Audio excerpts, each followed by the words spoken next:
Hey everyone, so you're thinking about purchasing a new coffee machine for home?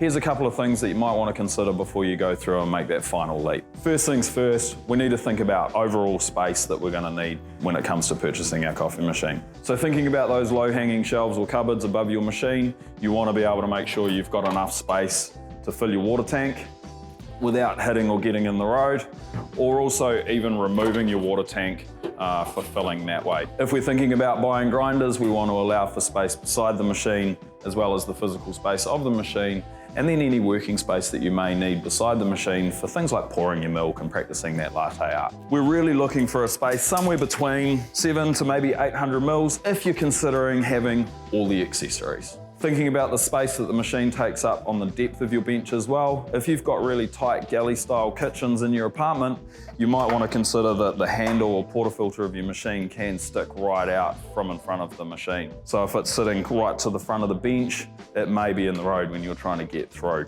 In a perfect world scenario, we're going to have a machine space that occupies about 600 mils worth of depth across that bench.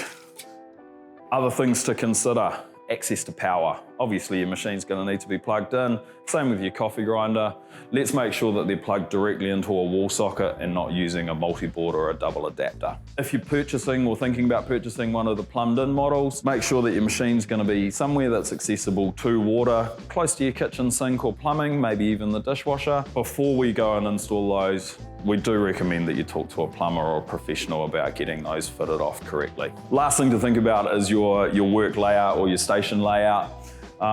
This is obviously the perfect case scenario where we've allowed ourselves room for a knockbox, tent station, grinder, our machine, and then our milk setup. Think about working through your machine. So your grinder and your coffee preparation is kept separate from your milk and your milk preparation. That way we're not going to end up with steam and moisture occurring where we've got dry coffee grounds, and we're not going to end up with dry coffee grounds in our milk, which is always a bit off-putting really.